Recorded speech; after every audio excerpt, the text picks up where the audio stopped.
Parenthood requires sacrificial love.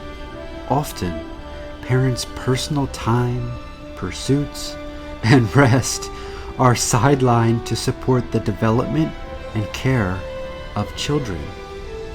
This is instinctual, this is moral, and this is humbling. But this doesn't describe Seven of Nine's parents in Dark Frontier. Parenting is a humbling project spanning a lifetime. Yet the Hansens plunge into deep space, armed with a small research vessel, a wide-eyed romanticism for exploration, their 4-year-old daughter, Annika Hansen, and, ultimately, their hubris. The interesting structure of this episode is its parallel narratives, the Hansens' study of the Borg, and Janeway's daring plan to steal a transwarp coil from a damaged Borg sphere. Both stories explore the consequences of overconfidence, and both endanger Annika Hansen.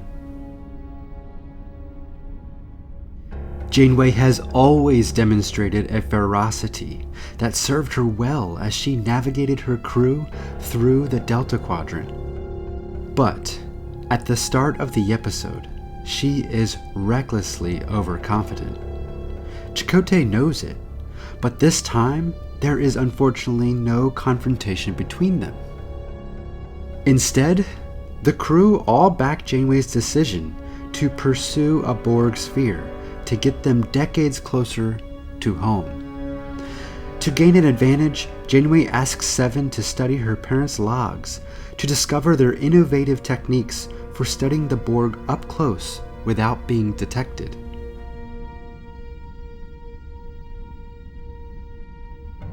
As the episode unfolds, Seven is consistently placed in situations in which she is re-exposed to memories and imagery related to her traumatic assimilation by the Borg. To top it off, the Borg Queen contacts her and threatens Voyager's assimilation unless she rejoins the collective. Parents are supposed to safeguard their children from trauma, but the Hansens did not. Seven is a trauma survivor. She was abused and used for decades by the Borg, and only now has begun to rediscover her own identity and establish a sense of stability, purpose, and safety on Voyager. I've been fine-tuning our game plan for tomorrow morning, and I've decided to reassign you to the bridge. You may encounter unexpected obstacles, force fields, encryption codes. I'm the only member of this crew who can anticipate them. You underestimate the rest of us? And you underestimate the Borg. This is more than just a question of tactics. I'm concerned about your well-being. And your ability to perform on this mission. I'm not the only one who's worried about you. Chakotay, Neelix, the doctor. We've all noticed changes in your behavior. You are preoccupied, agitated. If I'd realized how those journals were going to affect you, I never would have pushed you to read them. And I'm not about to ask you to face the collective in your present frame of mind. The past several days have been difficult. But I must join the away team, and I assure you I will not make another mistake. Janeway eventually realizes that forcing her to read the journals likely were difficult, and so she removed Seven from the heist mission. But this was too little, too late. Seven was used again, this time not by the Borg, but by Janeway. This trauma victim is victimized again and again throughout the episode, especially as she undergoes emotional manipulation at the hands of the Borg Queen. The Queen is the anti-Janeway, prodding, speechifying, pushing Seven into actions in which she does not wish to be engaged. State our purpose. Assimilation. Our presence is not required, but I thought the experience would be a rewarding one for you. Go to the primary assimilation chamber. They'll monitor the bioextraction process. You look reluctant. Maybe I've been pushing you too quickly.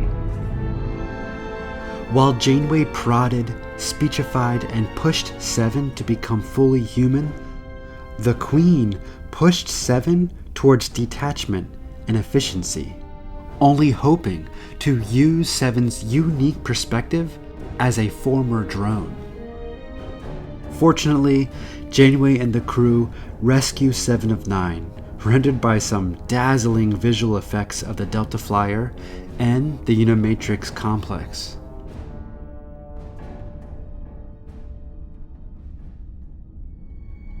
In Night, Tuvok's appraisal of Janeway is this: that she is often motivated by guilt. In Dark Frontier, Janeway is guilty of pushing a trauma victim to relive their trauma by reviewing the journals and training on the holodeck. By her guilt, she's then compelled to rescue 7.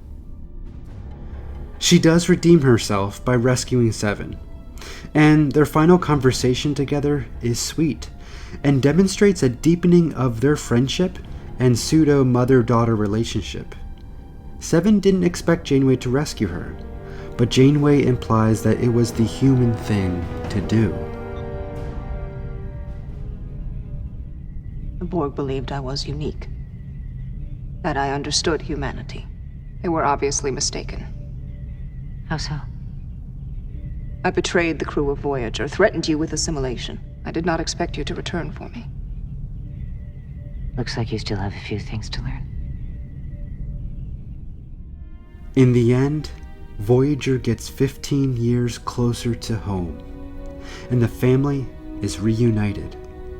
We even get a sweet moment between Janeway and Naomi Wildman to further develop Janeway as a maternal presence for the crew.